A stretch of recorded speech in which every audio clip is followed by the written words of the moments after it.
Hi, I'm Cami Shield, and this is my interpersonal communication project for HSER 508. I'm actually really excited to be doing this because I want to be able to show how much I have learned and how much I've grown through this last 8 weeks. I want to start off by just telling you that before I took this class, I had a very strained relationship with my mom, and through this class, our relationship has taken a total 180-degree turn. And throughout this project, I'm actually going to share kind of her reaction to the change and how she's seen me change from one person that communicated one way to a totally different person. And throughout this project, as I share that, you'll start to see that not only have I learned this information to be able to help other people learn it, but I've internalized it in order to be able to really help my relationships. So to start things off, next slide, the topics we're going to discuss, I'm going to do an introduction. I'm also going to identify my overarching goal, who I am, my unique behavior blend, positive communication influences, and also negative communication influences depending on my unique personal blend. Personal barriers to interpersonal communication, dealing with the barriers, identifying noise pollution both internal and external, and solutions for noise pollution. My plan of action for my overarching goal and plan for improvement, and then asking others to join in the conversation. I also have a conclusion and reference. Next slide. So you might be asking, what is interpersonal communication? Interpersonal communication is the type or kind of communication that happens when the people involved talk and listen in ways that maximize the presence of the personal. And that's from Stewart's book. Identifying my overarching goal. My overarching goal is to start listening at a level 1 instead of my current level 2 or 3 from Burley Allen's book. At this level, listeners refrain from judging the talker and place themselves in the other's position, attempting to see things from his or her point of view.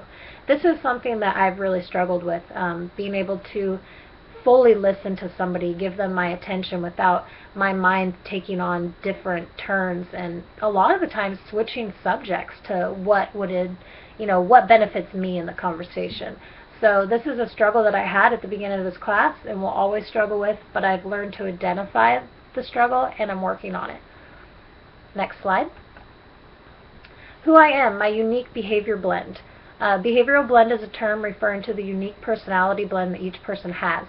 I have a DI behavioral blend, according to the Uniquely You online assessment. I scored a 72 out of 100 on my interpersonal communication skills. So although I'm passing, technically a C student in the score there, there's definitely room for improvement. So a mother's view of my uniqueness. Next slide.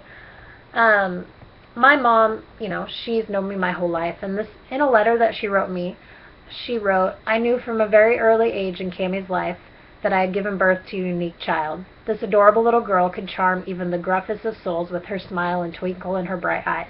She loved to run with me with open arms, get and give snuggles, and steal flowers from the neighbors to bring to me. In the next moment, Cami would be standing in the middle of the floor, little hands clenched, body stiff, and screaming to the point I was afraid the neighbors would call the police. I was either laughing with glee at my beautiful little girl, or I was staring at her in bewilderment when she threw a fit that no one could match.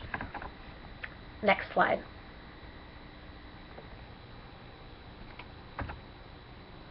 The teenage and college years, obviously I grew up a little bit, and as you can see there, I'm with my mom and my sister. That's actually my first day of college. And on the other side, I'm with my brothers. So my mom wrote, such has been life for the past 28 years with my bundle of energy daughter.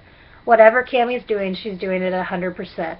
As with many mothers and daughters, communication and word exchanges between us were not always pleasant in Cami's later teenage years. It was expected, and I understood that it would get better as the teenage years ended. However, that was not our experience. Next slide. Because of my unique behavior blend, I do have positive communication influences. For instance, I step out and take charge. I have great communication skills. I want to facilitate positive change. I strive to encourage and influence people.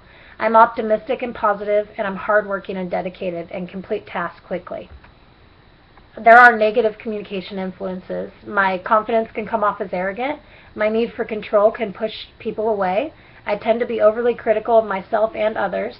I react quickly in situations and rarely give myself extended time to process through what the end result will be. I tend to lack patience for people who have a more laid-back and submissive personality, and it's harder for me to relate to people who are not a DI personality. But often I find it refreshing to be around people who are not as high energy as me.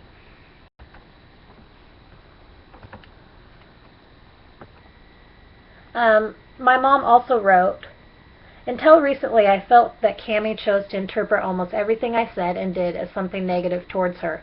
Her responses felt harsh, judgmental, critical, and were very hurtful to me. As a mother, I felt that tolerating that kind of behavior would be enabling, and I developed a no-tolerance stance against it. My response would be to walk away, to shut down, and to keep my distance from Cammie. It surprised me every single time when Cammie would communicate that hostile way towards me, and it broke my heart. The relationship was strange and much more distant than this mom wanted from her beloved daughter.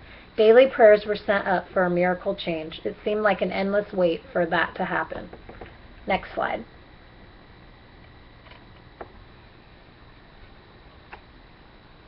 Personal barriers to interpersonal communication. 1. My ritual listening. We pay attention to what we want to. We don't focus on what other people are trying to say. These are from Peterson's book.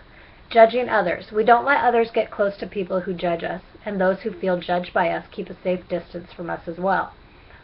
My need to win. This kind of winning is about gaining power over people. Next slide. Dealing with the barriers. Number 1 is to correct my ritual listening by implementing the talker-listener card goals through Peterson to provide safety, to understand, and to clarify.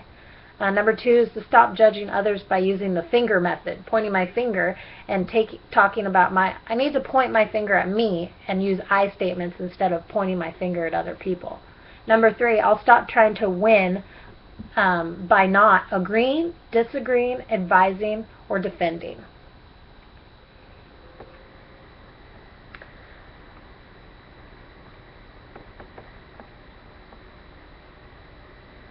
My mom also said, "One day everything changed, seemingly overnight. It started with an email to me where Cammie expressed that she was beginning to realize that she was difficult to communicate with.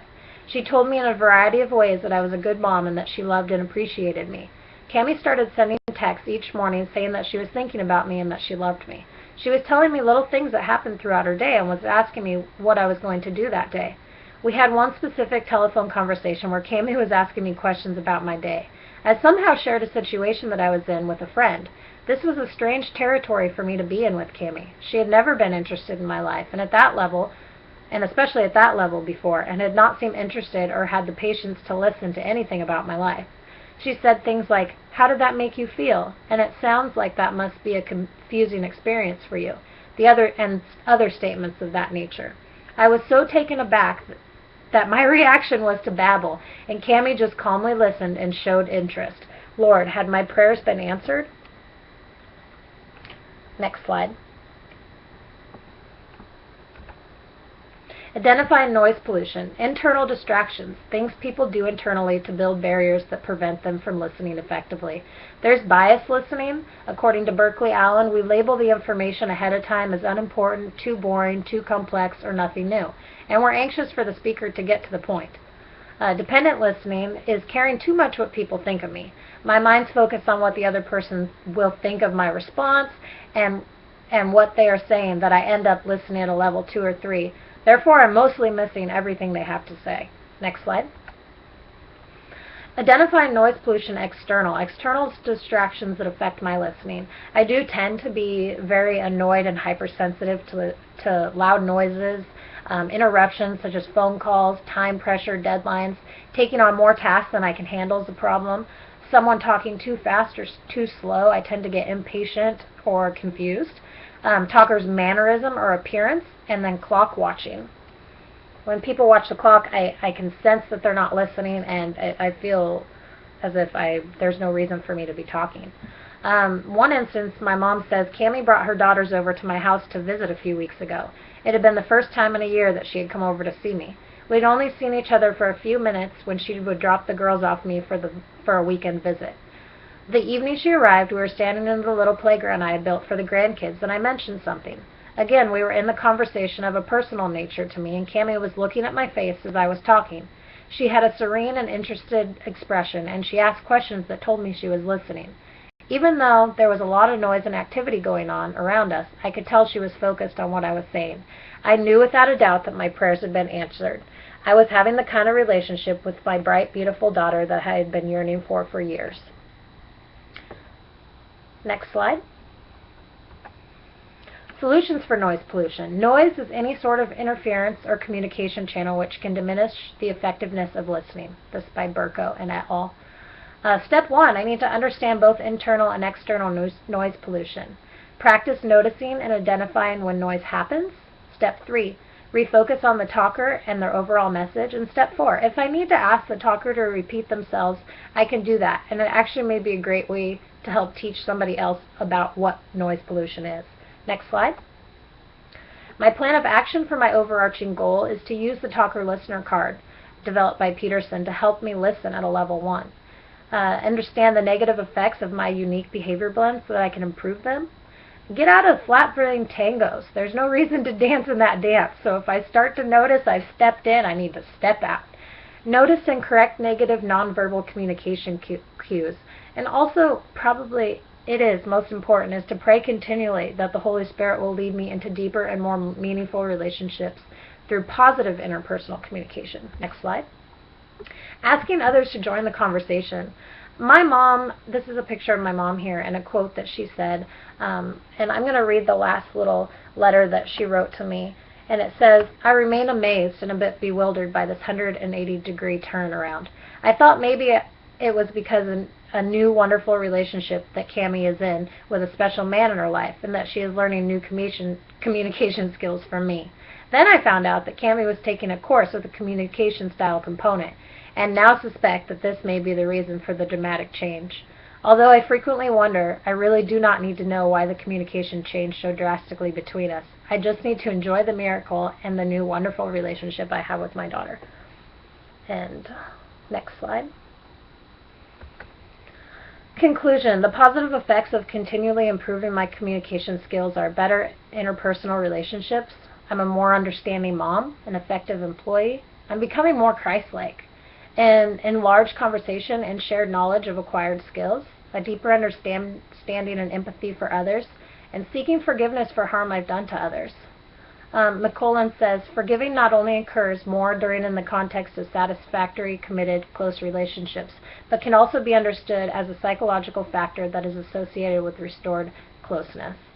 Again, this class has meant a lot to me, and the skills that I've learned in the relationship that's been restored with my mom and I is something that I will always be thankful for, and this has been a wonderful project, and I just thank you for sharing this information with me, and I hope that everybody can really tune in on the things that they've learned in this class and be able to implement it into their life. Thank you.